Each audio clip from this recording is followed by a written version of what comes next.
여러분을 다 축복합니다. 저희 집에 공기청정기가 있는데 냄새도 걸러낸다고 그러고 미세먼지 또 냄새 이런 거 다 영향을 받더라고요. 근데 문제는 막 소리를 내면서 막 돌아가는 게 제 안에 향수 냄새도 구분을 못하고 악취도 구분을 못해요. 그러니까 냄새만 나면 무조건 돌아가요. 하여튼 음식을 하면서 나는 냄새도 돌아가고 좋은 향기가 나도록 하는 향수 냄새도 돌아가요. 여러분, 세상은 그래요.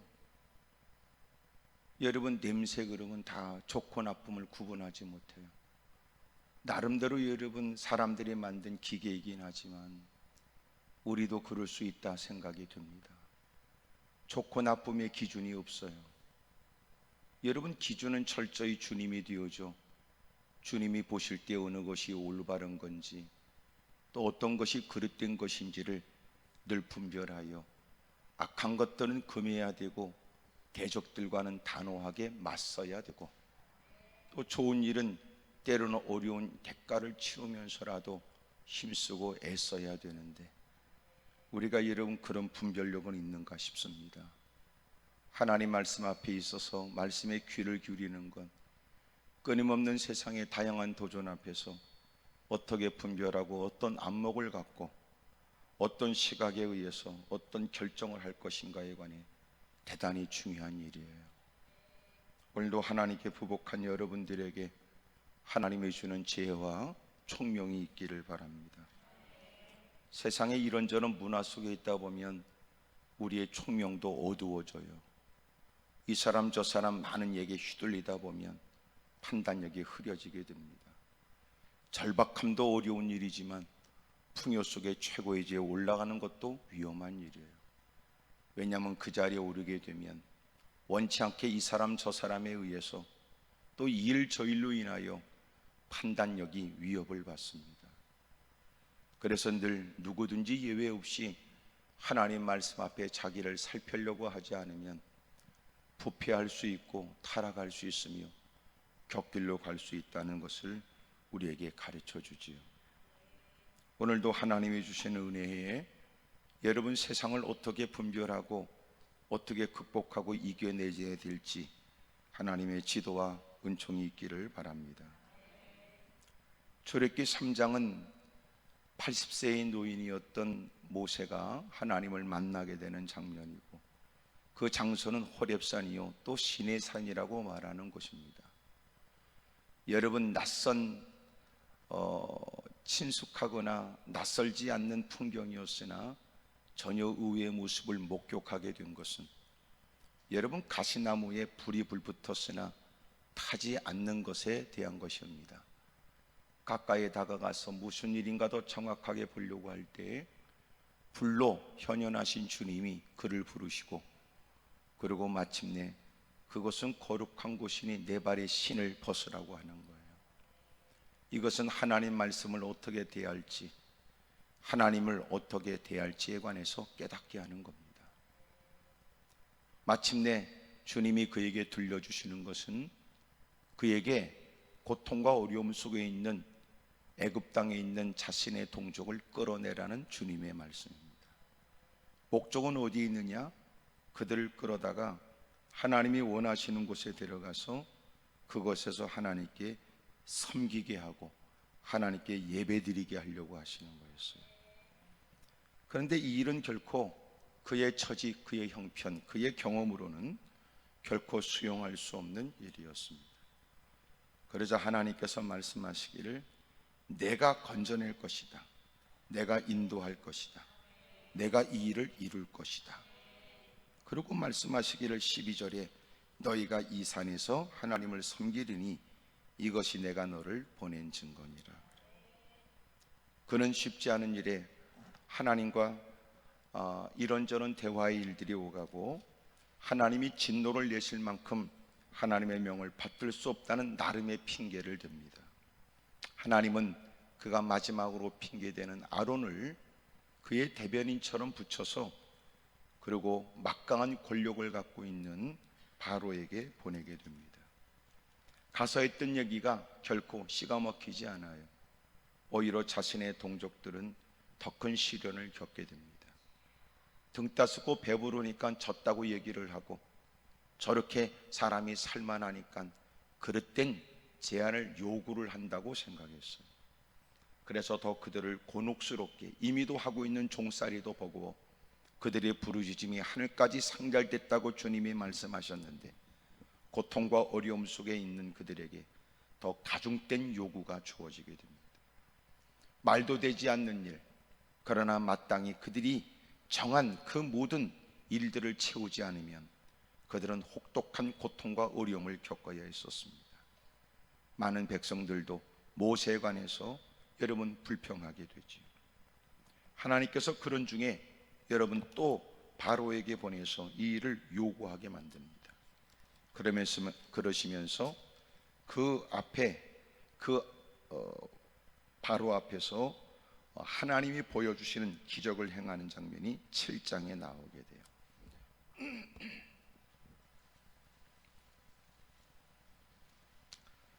마침내 그 앞에서 기적을 행하게 돼요. 8절에는 여호와께서 모세와 아론에게 말씀하여 이르되 바로가 너에게 이르기를 너희는 이적을 보이라 하거든 너는 아론에게 말하기를 너희 지팡이를 들어서 바로 앞에 던지라 하라. 그것이 뱀이 되리라. 모세와 아론이 바로에게 가서 여호와께서 명령하신 대로 행하여 아론이 바로와 그의 신하 앞에 지팡이를 던지니 뱀이 된지라. 바로도 현인들과 마술사들을 부르매 그 애굽 요술사들도 그들의 요술로 그와 같이 행하되 각 사람이 지팡이를 던짐에 뱀이 되었으나 아론의 지팡이가 그들의 지팡이를 삼키니라. 그러나 바로의 마음이 완악하여 그들의 말을 듣지 아니하니 여호와의 말씀 같았습니다. 야, 그들이 쉽게 내버리지는 않을 거야.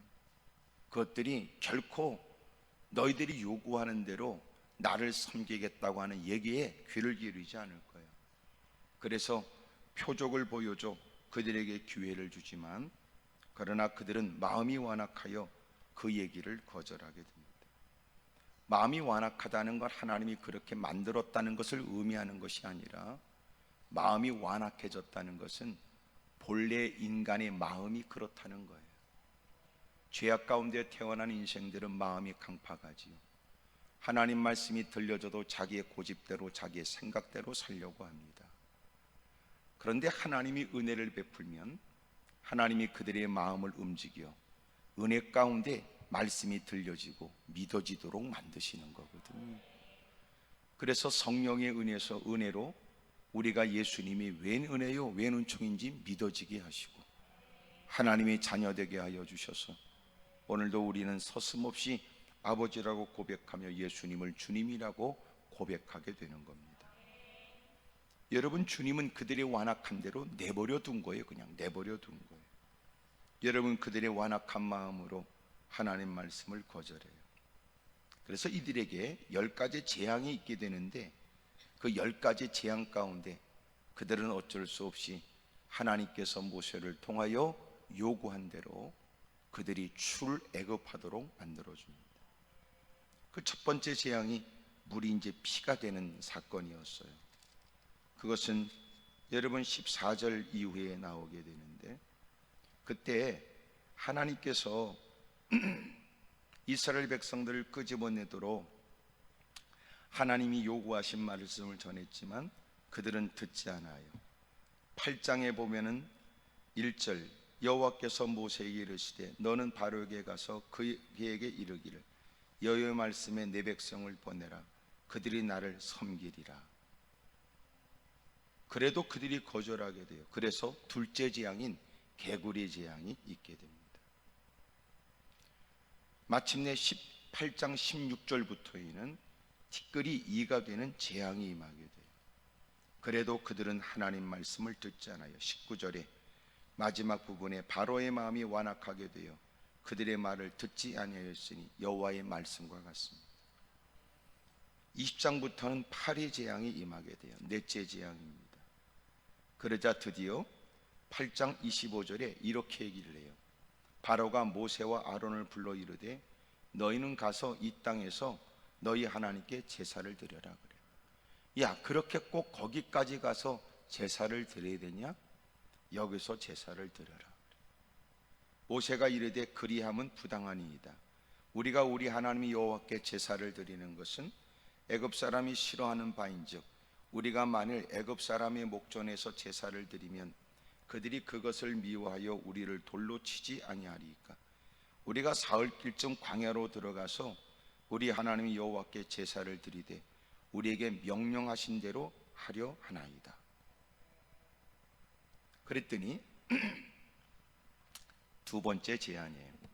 바로가 이르되 28절 내가 너희를 보내리니 너희가 너희 하나님 여호와께 광야에서 제사를 드릴 것이나 너무 멀리 가지는 말아라. 하나님께서 우리는 떠나가야 됩니다. 그랬더니 야, 떠나지 말아라. 그렇게 하나님을 섬길 것 같으면 여기서 드려, 여기서 드려. 우리는 그럴 수 없습니다. 하나님의 명령을 쫓아 우리는 이곳을 떠나서 우리는 광야에 가서 제사를 드리겠습니다. 아, 그래? 그러면 3일길 거기 멀리까지 갈 것도 없고 여기 가까운데 광야에 가서 가까운 데서 드려라 그래. 그러고는 결코 내보내지 않죠. 32절 그러나 바로가 이때에도 그의 마음을 완악 강강하게 하여 그 백성을 보내지 않습니다. 이들에게는 견딜 수 없는 고통, 여름 파리 재앙에도 흔들림이 없어요. 9장에는 다섯 번째 재앙, 가축의 재앙이 임하게 되고 9장의 이름은 여섯 번째 악성 종지의 재앙, 그리고 우박의 재앙이 그들에게 임하게 돼요. 10장에 가서 마침내 여덟 번째 재앙인 메뚜기의 재앙이 오게 됩니다. 마침내 그 바로가 이렇게 제안을 했어요. 8절 10장 8절 모세와 아론을 바로에게 다시 데려오니 다시 바로에게로 데려오니 바로가 그들에게 이르되 가서 너희 하나님 여호와를 섬기라. 갈 자는 누구냐? 모세가 이르되 우리가 여호와 앞에 절기를 지킬 것인즉 우리가 남녀노소와 양과 소를 데리고 가겠나이다. 바로가 그들에게 이르되 내가 너희와 너희 어린아이를 보내면 여호와가 너희와 함께함과 같으니라. 보라, 그것이 너희에게는 나쁜 것이니라. 그렇게 하지 말고 너희 장정만 가서 여호와를 섬기라. 이것이 너희가 구하는 바니라. 이에 그들이 바로 앞에서 쫓겨나니라 그래요. 자, 서서히 여러분 제안이 좀 달라지지요. 야, 무슨 놈의 개떡같이 그렇게 하나님을 섬겨? 웃기고 있네. 저것들이 놀고 먹으니까 졌다고 얘기를 해. 더 곤혹스럽고 어려운 일을 겪게 된 처지에 겨우 그가 어쩔 수 없이 제안한 것은 여기서 제사를 드려, 여기서 제사를 드려. 야, 꼭 그렇게 광야로 갈 것 같으면 여기 조금 가까운 데 가서 드려. 꼭 그렇게 너희들이 말하는 멀리까지 갈 것도 없어.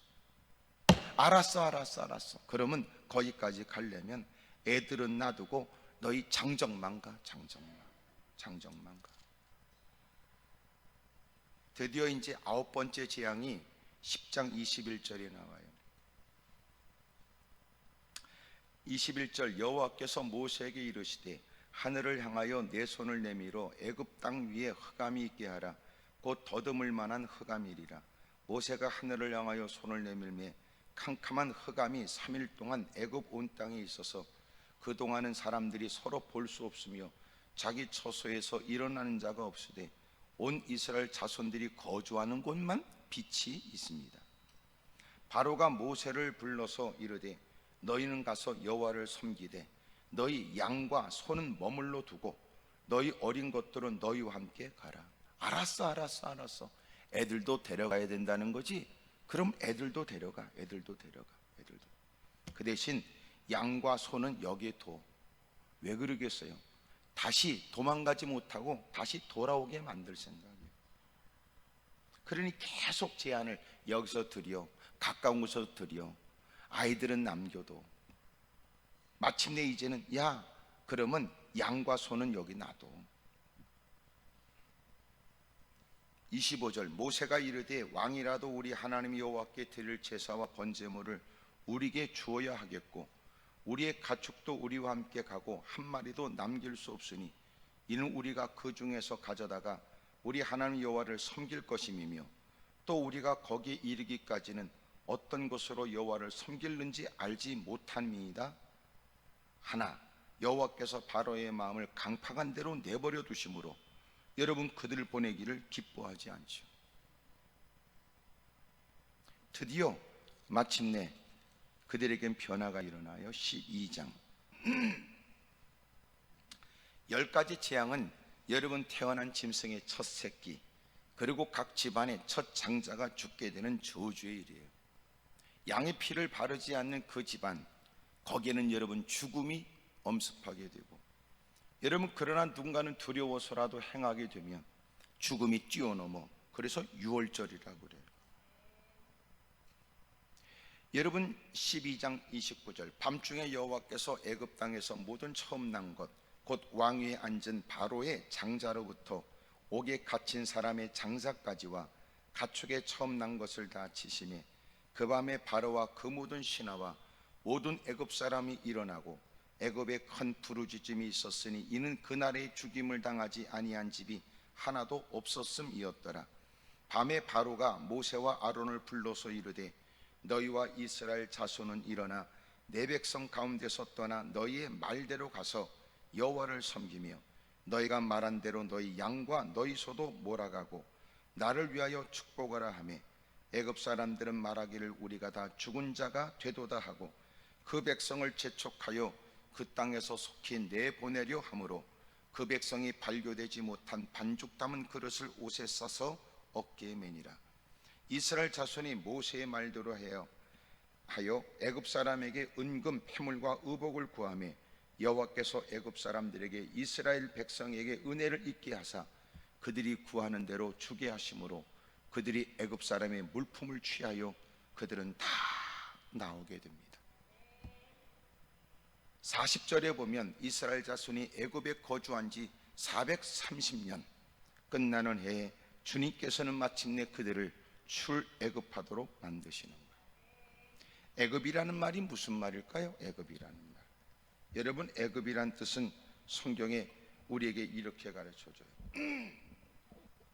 애굽은 기름진 땅이고 애굽 땅은 여러분 에덴 땅과 에덴 동산과 비교될 만큼 그렇게 기름지고 좋은 땅이에요.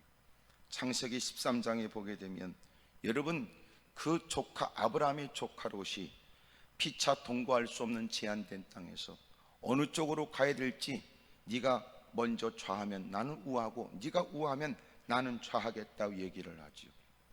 그가 햇볕을 가려가면서 먼 곳을 바라봤는데 소돔과 고모라 땅입니다. 얼마나 그는 현실에 비추어 그 땅을 보면서 얼마나 좋은 땅인가를 이렇게 얘기해요. 13장 10절에 그는 에덴 동산과 같고 애굽 땅과 같았더라 이렇게 얘기를 해요. 그러니까 자기가 힘들고 어려운 처지에 좋은 땅을 택해야 되는데 좋은 땅에 대한 그의 상징적 이미지가 기준이 어디가 됐냐? 그것은 애굽 땅이 되었고 애굽 땅은 마치 그는 살아보지 않은 에덴 동산도 그랬을 거라고 여겼으며 그리고 그렇게 보게 된 소돔과 고모라 땅은 마치 에덴 같고 그리고 애굽 땅과 같았다 이렇게 얘기를 해요. 아브라함, 이삭, 야곱 여러분 그 모든 이들이 한결같이 기근을 만나게 되면 흠모했던 땅은 어느 땅이에요? 여러분 애굽 땅입니다. 아브라함이 애굽 땅으로 내려갑니다. 이삭은 애굽 땅으로 내려가다가 주님이 발목을 붙들고 그랄 땅에 거주하라고 했으니 여전히 그가 기근 속에서 가야 될 땅은 애굽 땅밖에 없다고 생각했죠. 야곱도 마찬가지. 여러분 힘들고 어려운 처지에 요셉은 그렇게 어떻게 됐는지 죽었다고 생각했던 요셉은 애굽 땅에서 국무총리가 되었고 여러분 14년에 모든 프로젝트를 잘 이행하는 중에 7년 풍년 때 7년 흉년을 잘 대비하게 되었죠. 풍성하고 넉넉한 땅. 마침내 그 얘기를 애굽 땅도 피할 수 없는 그 어려운 처지에도 7년 풍년 때를 잘 여러분 곡식을 잘 준비해 놨다가 그러고는 그 어렵고 힘든 흉년의 때를 대비한단 말이에요. 그렇게 대비하게 되었을 때 여러분, 야곱이 그 자식들에게 야, 이렇게 줄여 죽고만 있겠냐?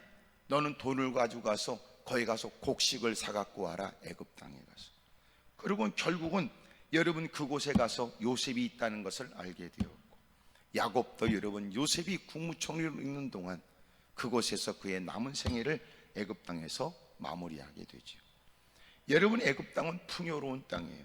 애굽 땅은 너무너무 좋은 땅이에요. 또 하나, 애굽 땅은 어느 땅이에요? 주님께서 가르쳐 주시는 것이 뭐냐?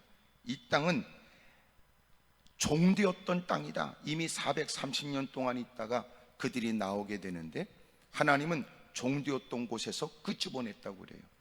그래서 성경에 애굽에서 곧 종되었던 이 말이 성경에 16번이 나와요.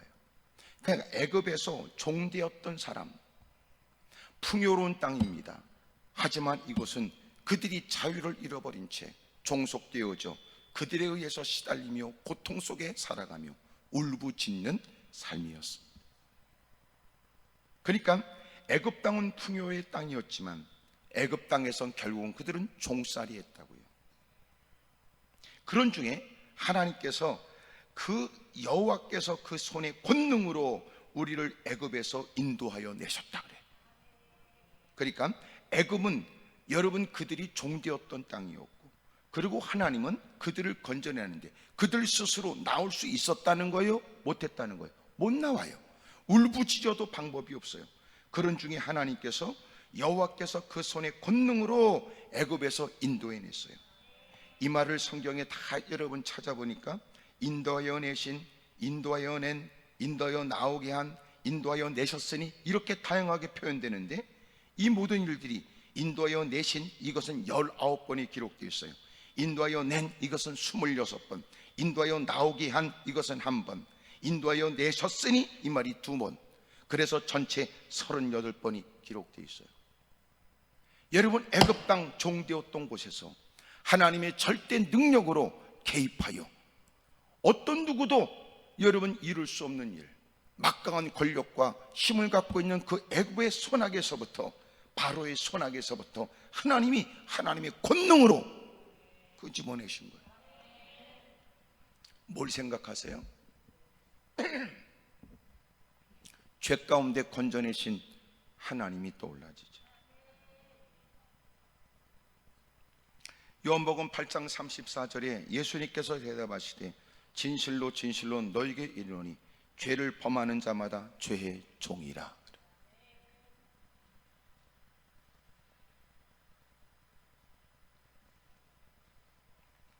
로마서 6장 17절 하나님께 감사하리로다. 너희가 본래 죄의 종이더니 너희가 너희에게 전하여 준 바 교훈의 본을 마음에 순종하여. 로마서 6장 20절 너희가 죄의 종이 되었을 때 의에 대하여 자유했으니, 여러분 의에 관해 관심 없고 죄에만 마음을 두어 여러분 죄 짓는 일에 여러분 죄된 마음을 갖고 어둠의 세력에 사로잡혀 나쁜 관념과 생각에 얽매여져서 살았다는 거예요. 그런 그들에게 로마서 5장 8절 우리가 아직 죄인 되었을 때 그리스도께서 우리를 위하여 죽으심으로 하나님께서 우리에게 대한 자기의 사랑을 확증하여 주신 거예요. 우리 스스로 죄의 심각성을 알고 나 이렇게 살고 싶지 않아, 나 달라지고 싶어, 나 이런 삶을 끊어버리고 싶어 바둥거려도 방법이 없는 인생. 저는 적지 않은 분들에게 얘기를 들었어요. 목사님, 누가 저 좀 말려줬으면 좋겠어요. 이성은 존재하여 다르지 않다는 걸 알고 또 내가 무슨 일을 저지를 수 있다 마음의 느낌이 오지만 이건 아니야 싶어도 결국은 또 후회되는 일을 저지른다는 거예요. 이성을 갖고 안 되더라고. 여러분, 아닌 말로 쉽게 얘기하면 건널목 건널 때 여러분 녹색불이 있어야 건너는 거 몰라서 녹색불이 있을 때 건넙니까? 우리는 언제 건너요? 차 없으면 건너지 뭘 그래. 본래 횡단보도는 차 없으면 건너는 거예요? 신호등 보고 건너는 거예요? 왜 또 웅큼하게 가만히 있어? 웃기는 건 그렇게 건너는 인간도 본인도 알아. 좌우를 살펴가면서 건너지. 아이를 데리고 가면서 또 빨리 건너. 그리고 얘기하지. 절대로 너는 이렇게 건너면 안 된다고. 지식이 없어서 그렇습니까? 이성이 없어서 그럴까요? 아니에요. 인간은 종자가 더럽다니까. 죄악 가운데 태어나 죄악을 스스로 벗어날 수 없는 인생. 어떻게 보면 자신이 끔찍한 죄인이라는 사실조차 인식하지 못하는 인간. 내가 늘 얘기하잖아요. 신앙생활의 시작은 자신이 얼마나 더러운 죄인가를 인식하는 건데 그것도 인식 못하는 거예요.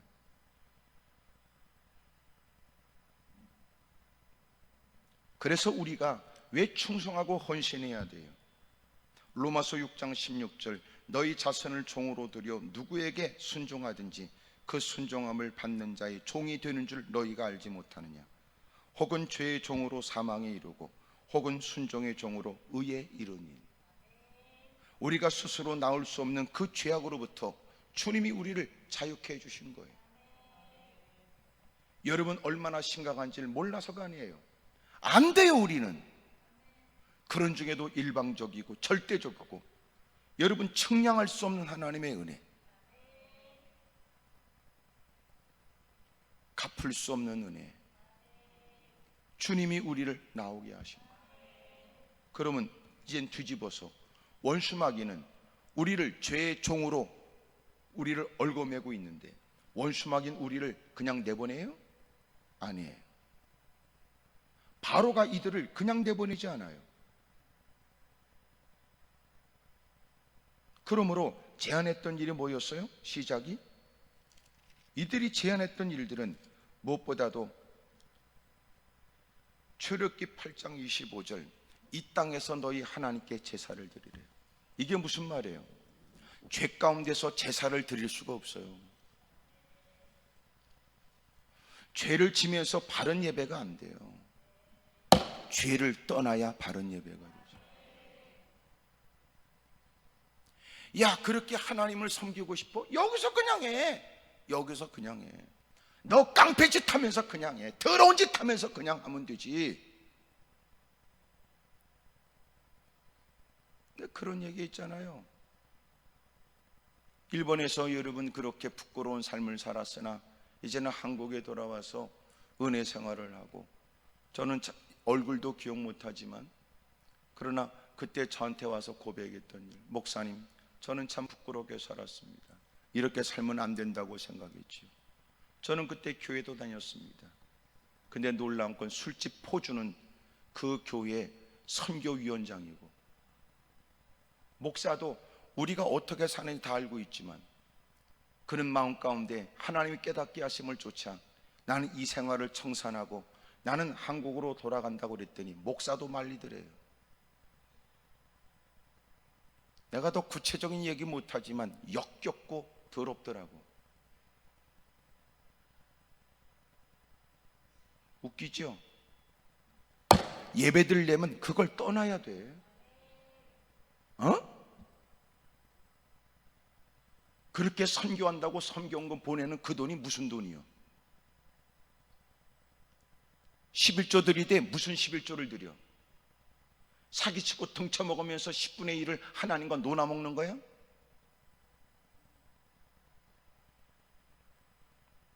이걸 여러분 더러운 귀신이 한다는 거예요.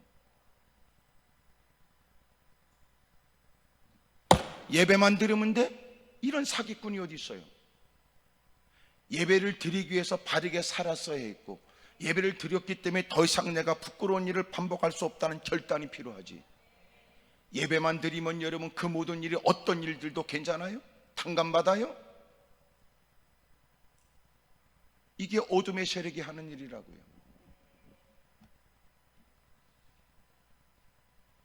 단호하게 거절하죠. 그러니까 이렇게 여러분 제안합니다.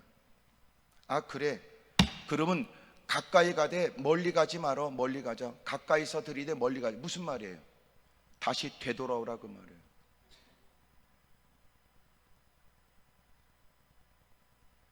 여러분 밖과 안이 달라지면 안 돼요. 우리가 하나님을 섬긴다는 개념이 뭐예요? 우리의 생활과도 연관이 있는 거죠. 생활이 연관되지 않아? 잠시 여러분 하던 더러운 짓을 멈추고 예배드리면 괜찮습니까? 아니에요. 예배드린 만큼 삶도 그 모든 일에 청산된 모습이 분명해야 돼요.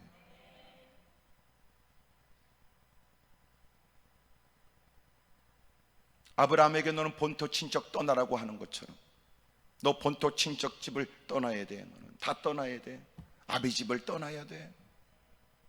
결단을 촉구하는 것처럼 머뭇거리잖아. 그러니까 갈대아 우르에 있다가 하란 땅으로 가고, 하란 땅에 가서 아버지가 세상을 뜨고 나서야 하나님의 음성에 결단하기가 좀 쉬웠는지도 모르죠.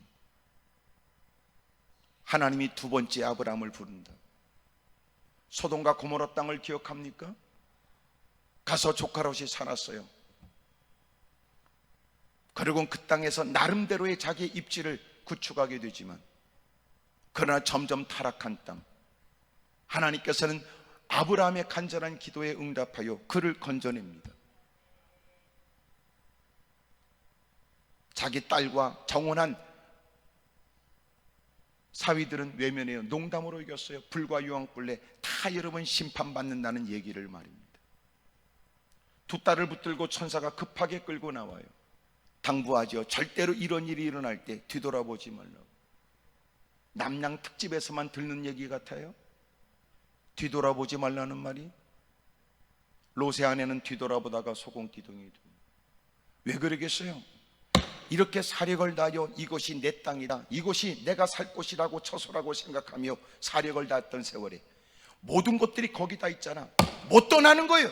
그러니까 강권에 끌고 나와도 모가지는 뒤로 틀고 쳐다보다가 소금기둥이 되지.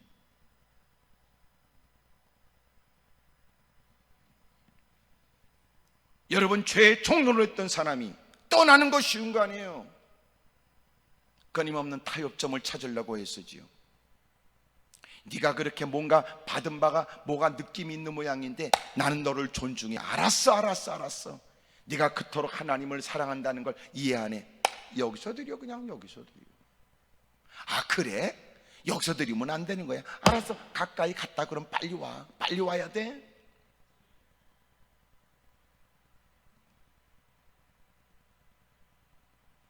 끊임없는 연관의 끈을 갖고 결국은 그들의 손안에서 못 벗어나도록 만들지.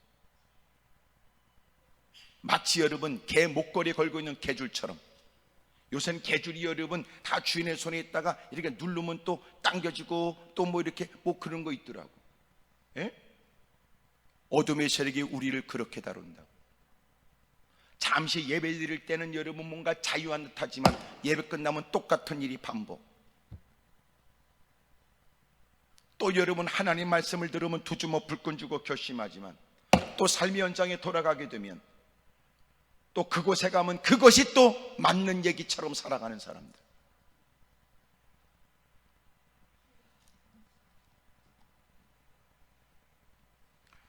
(10장 11절)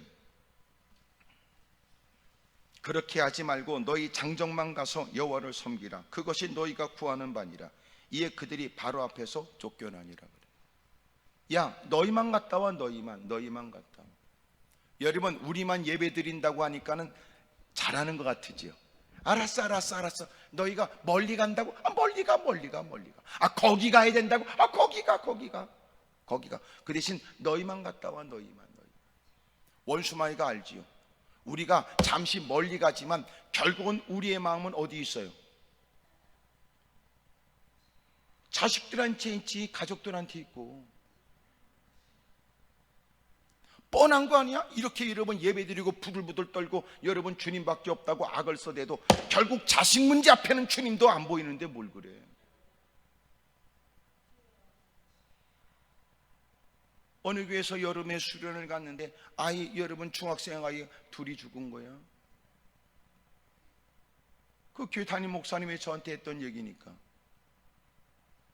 부목사가 인솔을 해서 데려갔지요. 한 아이는 권사 아들이고 한 아이는 믿지 않는 집안의 아이였어요. 나라에서는 여러분 교회에서는 큰 일을 겪게 되었지요. 어떻게 이를 수습할까, 얼마나 애썼을까.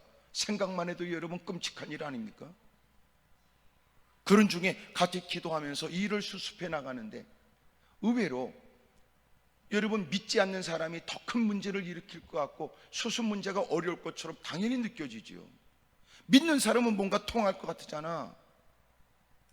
근데 이런 믿지 않는 가정의 아이가 교회 행사 때문에 갔다가 물놀이 하다가 애가 죽었으니 말이에요. 교회에서 충분히 보상을 하고 그래서 모든 일을 서로가 얘기하는데 의외로 빠르게 해결됐대요. 믿지 않는 부모가 오히려 여러분 그렇게 교회에서 신경 써주는 거 고맙게 생각하고, 아니말로 자신들은 바빠서 아이를 돌보지 못할 때 교회에서 늘 그렇게 아이들을 살펴줬던 걸 고맙게 생각하고, 그런 중에 예기치 못한 일은 우리가 말하는 하나님의 뜻 이건 아니라도 믿지 않는 사람은 자기 팔짱가 봐요 이렇게도 넘어가는 일. 교회에서 나쁜 일이 아니고 좋은 뜻으로 했다가 이렇게 겪어대는 일. 수습이 빨랐어요. 빨리 해결된 거예요. 그분들이 이해해주고. 여러분, 자식을 잃으면 부모의 마음을 어찌다 말로 표현하겠어요. 그런 중에 일이 잘 수습이 됐어요. 문제는 권사 그 아들이 죽은 문제가 때문에 교회는 오랫동안 시끄러웠습니다. 물어봤지요. 왜 그랬냐? 돈 때문입니다. 돈 더 달라고.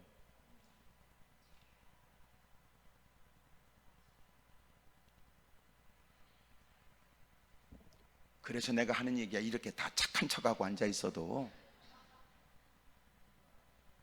예기치 못한 이런저런 일 만나면 그 눈빛이, 이 눈빛이 어떻게 달랄지 몰라요.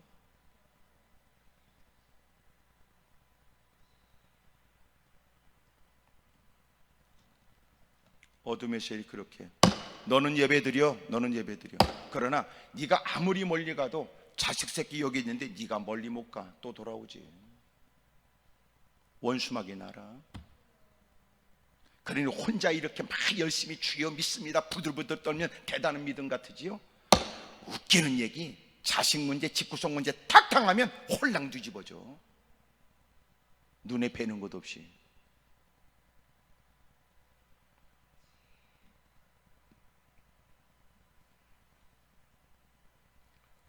여러분, 엉터리 같은 사람이 있잖아. 그렇게 여러분 그 핏덩이 같은 자식을 내버리고도 자식이 출세했다가 유명 연예인들 말이야, 그렇게 양육비 주지도 않고 돌보지도 않고 나타나지도 않고 얼굴도 콧배기도 보이지 않았는데 말이지, 그 딸이 죽고 나서 무슨 거기 남은 재산은 자기가 상속받을 자기한테, 그러고선 여러분 돈 챙겨가는 것들 요새 법적으로 여러분 문제 있다고 제기하는 일들 많잖아.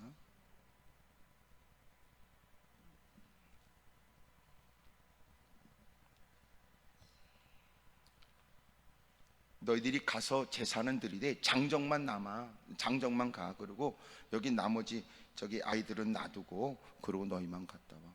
원수마이가 하는 거야. 결국 보이지 않는 그 끈으로 다시 돌아온다는 거예요. 그래서 여러분, 우리가 지혜로운 거는 자식을 신앙 안에 있게 만드는 것이 우리의 신앙생활의 복이에요. 어떤 한 분이 올라왔어요. 그분이 그 여름철인데 말이에요, 오래전 얘기지만 저한테 음료수 하나를 이렇게 저한테 주더라고. 그 여름철이 따끈따끈하더라고. 왜냐면 예배 끝날 때까지 잘 간직했으니까. 내가 볼 때는 거기서 살 때는 시원한 걸 샀겠죠. 예배 끝나고 저한테 건넬 때는 따끈따끈해졌더라. 그분이 어떤 분이냐? 여러분, 아들 남편은 없고 홀로 살면서 자식 하나 데리고 사는데, 자식이 여러분 성장하면서 이제는 부모가 나이 들었다고 이제는 이래라 저래라 그러잖아. 돈 몇 푼 주면서, 용돈 주면서. 용돈도 잘 안 준대. 왜 안 주냐고 내가 물어보니까, 글쎄 우리 애가요 용돈 주면 교회 갖다 다 바친다고 그러고. 그래서 어느 날 이분이, 목사님 그래서 제가 오고 싶어도 오질 못해요. 차비가 없어서요. 그런 중에 이분이 올라올 때는 그래도 나름대로 그냥 그렇게 틈바구니가 있으면 그 몇 푼 그 차비 가지고 올라오시는데, 올라오다가 받은 바 은혜가 고맙다고 뭐라도 하고 싶은 마음이 올라오는 길에 그 가게 가서 그거 하나 들고 와서 저한테 주시니, 나 그거 한동안 못 먹었어요. 어떻게 그걸 먹어요?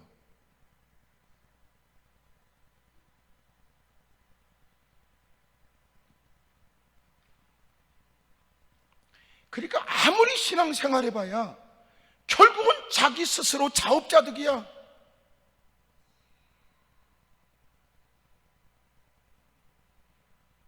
시간 지나면 자식이 믿지 않으면 교회 가고 싶어도 교회도 못 가고, 시인은 예배 드리고 싶어도 예배도 못 드려.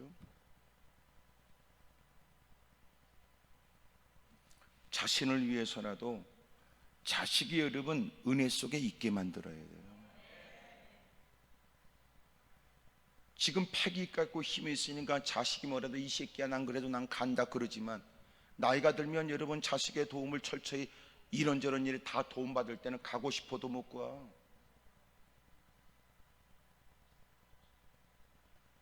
결국 그렇게 자식한테 예배고 나발이고 너 열심히 공부만 해라 이 새끼야 그랬던 거 자승자박 아니야?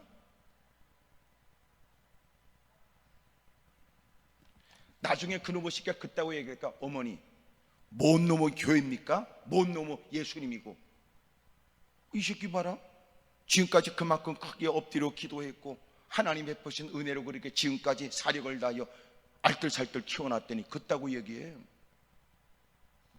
어둠 세계 그렇게 한다니까? 너 혼자 예수 믿으라는 거야. 근데 알고 보니까 결론은 뭐냐?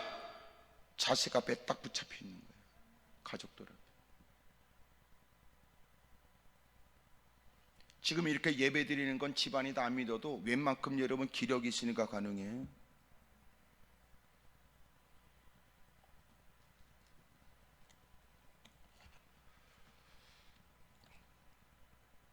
마침내 이렇게 여러분 유혹을 하지만 거절하죠. 10장 24절, 바로가 모세를 불러 이르되 너희는 가서 여호와를 섬기되 너희의 양과 소는 머물러 두고 너희 어린 것들은 너희와 함께 갈지어다. 놀랍죠?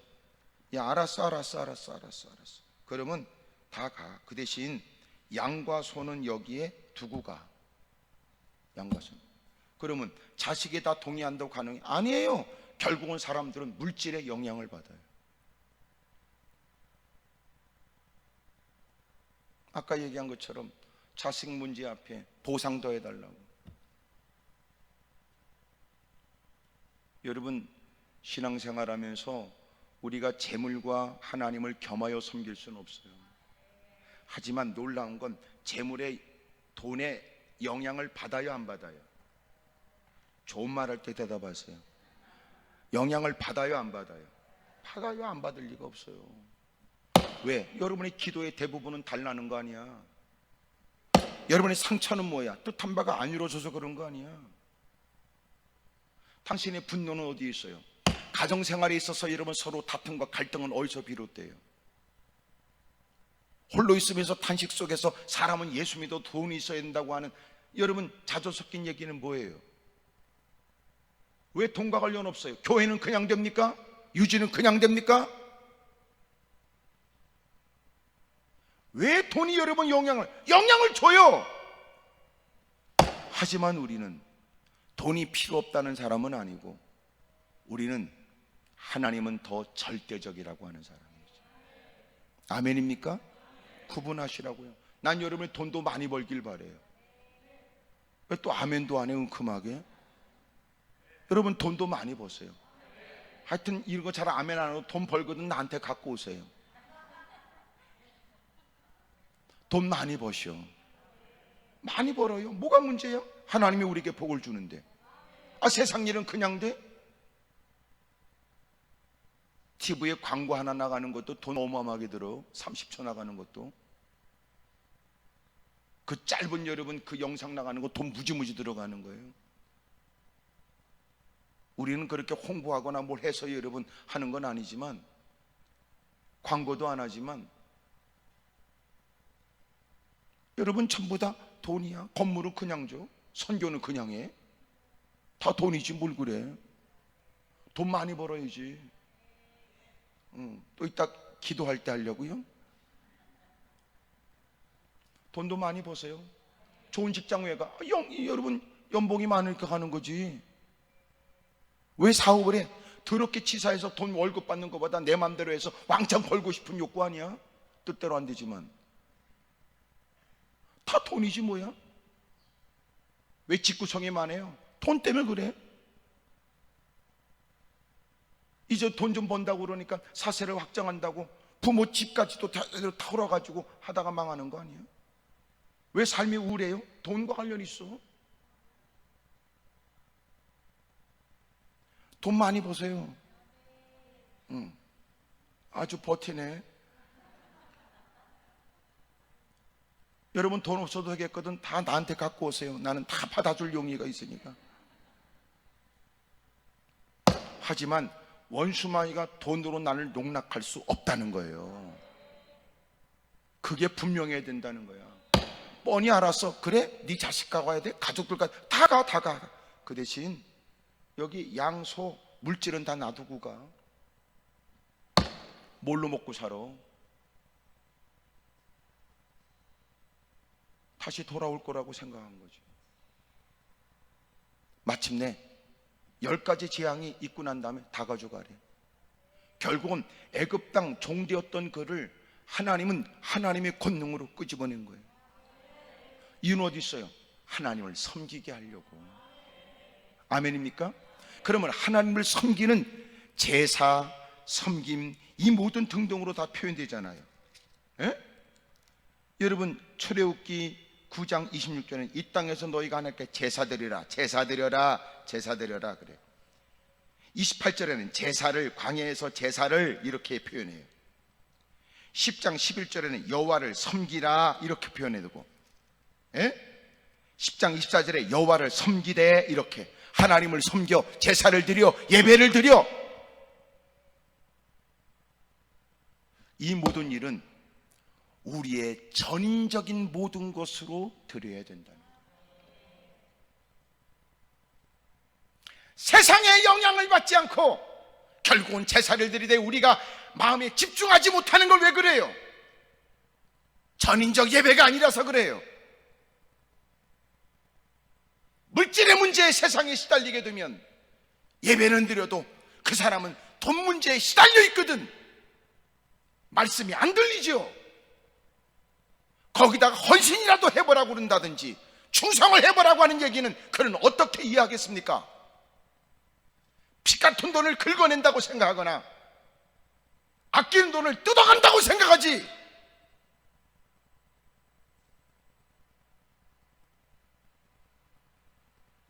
그러니 하나님께서 우리를 스스로 나올 수 없는 죄로부터 우리를 강권하여 건져내 주셨다는 이 은혜에, 그 은혜의 가장 중요한 목적은 하나님을 섬기는 것이라고 하는 의식이 우리에게 있어야 되는 거 아니에요? 그 내가 종종 쓰는 말이에요. 예배드리면 무슨 소용이 있어요? 이권의 논리 앞에 다 뒤집어지는 걸. 예배드리면 무슨 소용이 있어요? 집구석 이런저런 사람들의 이유를 들으면 다 자빠지는 걸. 하나님도 눈에 보이지 않는 사람이 목사와 싸우는 일을 추조하겠습니까? 지 기분이 뒤틀려지면 눈에 뵈는 것 없는데 교회 질서를 무너뜨리는 것을 추조하겠습니까?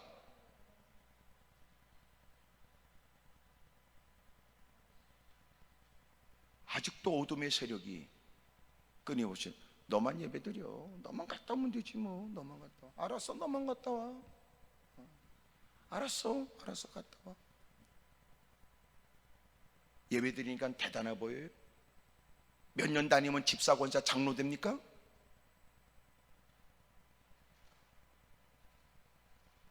오죽하면 주님 말씀하시길, 야 너희들은 입술로만 나를 부르지 너는 마음은 세상에 가 있잖아. 너희들은 나를 섬기는 것 같아도 너희들은 두 주인을 섬기고 있잖아.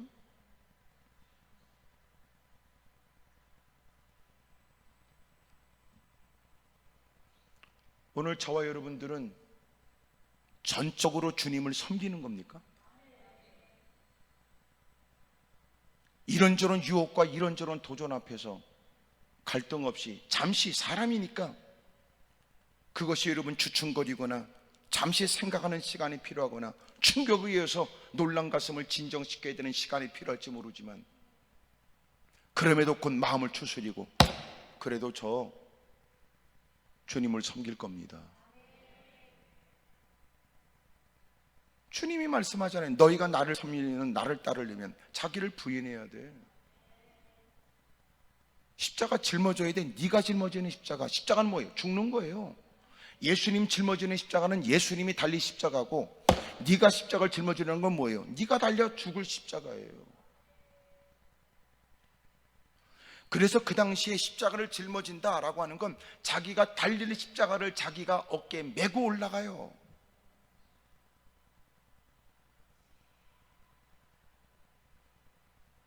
야, 내가 이 땅에서 화평을 주러 왔다고 말하지 마라. 나 때문에 갈등이 일어날 거야, 집안에. 그러나 너희는 자식도 부모도 남편도 아내도 다 버리고 나를 따라야 돼. 그러면 그 사람은 이 땅에서 100배나 되는 복을 받고 고난도 겸허히 받겠으나 천국을 얻지 못할 사람이 없다고 그러죠. 주님이 우리에게 원하는 게 뭐 일부분이 아니에요. 짧은 시간이 아니에요. 우리의 전체를 원하는 거지. 그게 주님을 섬기는 거예요. 왜 눈물을 쏟아요? 그런 부분에 아직도 얽매여진 것 때문에 통회하고 자복하는 거예요. 끊어냈다 싶었던 지난 날과 달리 오늘도 새로운 모습으로 다가오는 도전 앞에 갈등하고 있는 자신의 모습 때문에 회개하는 거 아닙니까? 그 모든 일에 담대하게 맞설 수 있다고 생각했던, 자신만만했던 지난 날과 달리 나이 퍼먹고 육체는 나약해지고 형편과 여건이 어려워지게 되면 이런저런 유혹 앞에 갈등하는 거예요.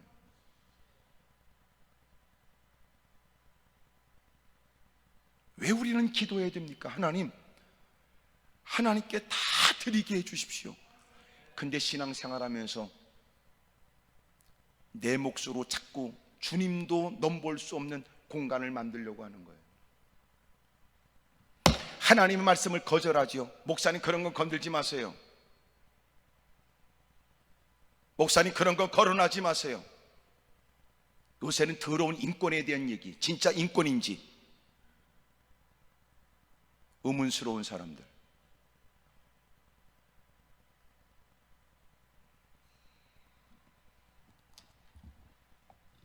소수의 사람들은 중요하고 다수의 사람들은 또 무시당해도 됩니까? 무슨 놈의 인권이 그따구 해요? 그것이 평등이란 말입니까?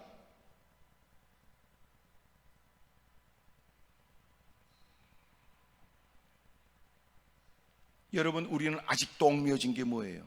주님이 원하는 건 전부 다예요. 왜냐하면 예수님이 우리를 위해서 물과 피를 아낌없이 다 쏟으신 것처럼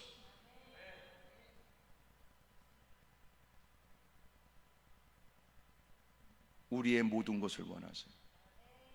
당신은 이것은 안 된다고 하는 게 뭐예요? 그것 때문에 가슴치고 회개해요. 그것 때문에 기도하고. 누구보다 열심히지만 아직도 못 버린 거 있잖아. 누구보다 대단한 열심을 아직도 당신은 끊어내지 못한 거 있잖아. 끊임없이 하나님 말씀을 살피면서 자신의 부끄러운 모순이 드러나지요. 그래서 사람들 앞에는 칭찬을 들어도 주님 앞에서는 가슴치고 회의할 일이 많은 겁니다. 나는 너를 위해서 다 주었다. 너는 나를 위해서 뭘 하니? 오늘 끊임없는 원수막의 도전 속에서도 기꺼이 나는 모든 것을 다 드려 하나님을 섬길 겁니다. 이 고백이 저와 여러분에게 있기를 축복합니다. 기도하겠습니다.